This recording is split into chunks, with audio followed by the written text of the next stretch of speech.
Well, new setup, same room.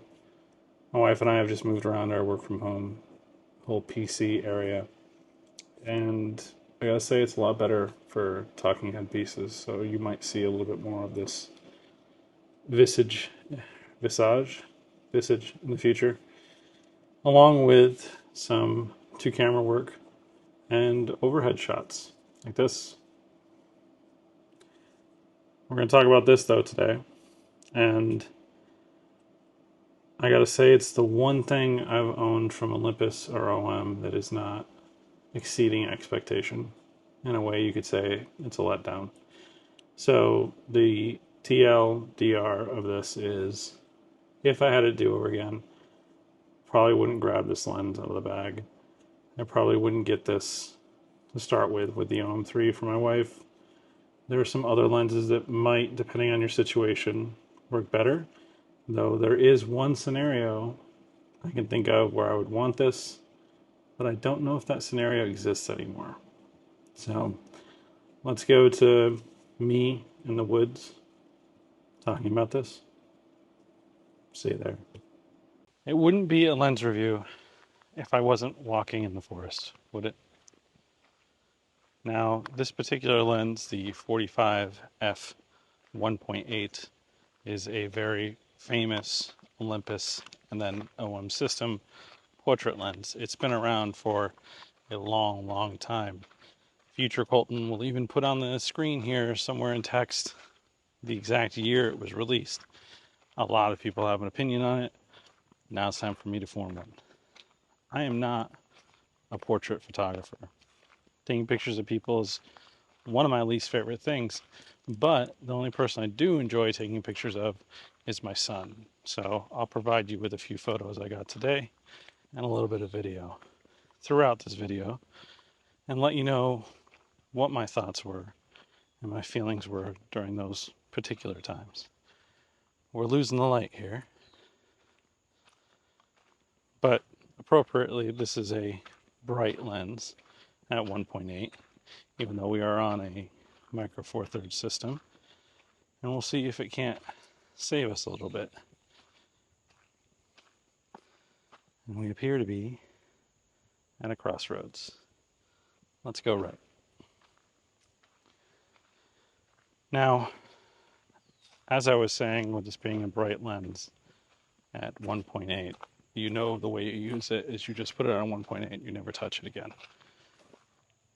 That's not how I'm going to shoot it, sadly, because I'm not a professional. So while I got a lot of my portrait shots at 1.8, you'll be seeing some shots at such exotic apertures as 5.6 or 8 today. I've also taken the wife's OM3, hence the beautiful band and the first negative. See a little soot sprite. The lens cap on OM and Olympus series lenses does not stay on. It is just the worst out of any lenses I've ever used. Canon, they'll click on. Sony, they'll click on. Olympus, you think it's clicked on, but it's not clicked on.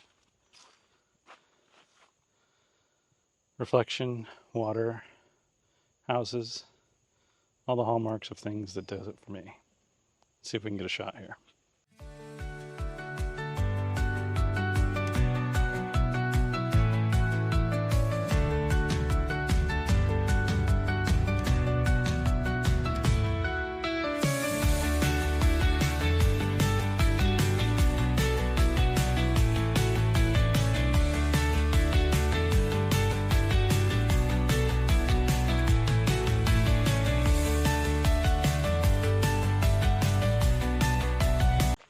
90mm equivalent is an interesting focal length for nature photography, which is to say it's a bit challenging. But here's my key takeaways at the moment. I use this lens quite a few times in Iceland. I've used it here and there, and I'm finally dedicating a video to it, but it's taken so long because I have mixed emotions. The focusing speed on it is not good. It's slow. In video, in just regular photography, everything, it shows its edge. It is silent, so there has a plus for video. It is well constructed. The pictures are crisp, clear, grab. You have good edge-to-edge sharpness, but it's just my least wanted or used lens.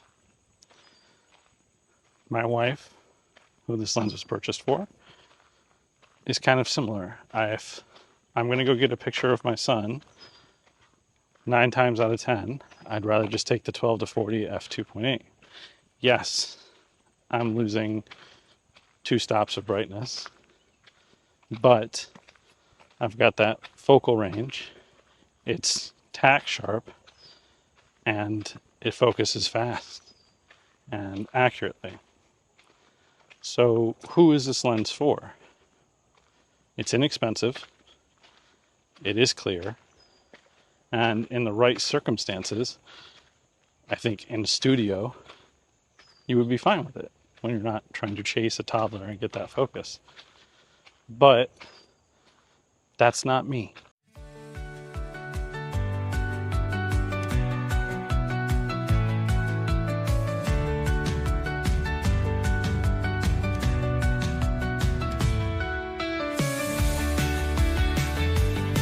So it's time for some brutal honesty. Who is this lens for? I don't think it's a who, I think it's a when. This is a lens of a bygone era when people might have been interested in Micro Four Thirds for studio and wedding work. And don't get me wrong here. I can almost speak. Don't get me wrong. There is a lot of people who still use Micro Four Thirds for wedding work, but they're not reaching for OMs and Olympuses. They're rightfully reaching for Lumix and pan-Leica lenses, just because the video features on those cameras are stellar, and they have some really good lenses that frankly just beat this one. I don't think, as someone getting into Micro Four Thirds, this is a lens you should gravitate towards. If I had it to do over, I probably wouldn't purchase it. I would have waited and gotten maybe the 17 or the 25mm Mark II versions, the weather sealed. It's pretty clear that OM system is leaning into their outdoor adventure brand, weather sealing, ruggedness, and everything else like that. And a lens like this doesn't fit in. And if you wanted a lens like this, you could go pan Leica, even if you wanted it on an OM body.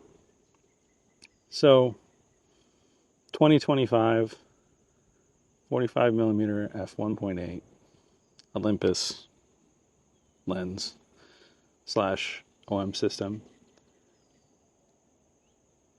Nah, go elsewhere. That's okay. There are a lot of other things that Micro Four Thirds offer, and a lot of other lenses out there. For what it's worth, that was my 2 cents. Here's my view for the evening. Nice tidal marsh. I'm going to get a few more shots and then head back for the day. Bye for now, guys.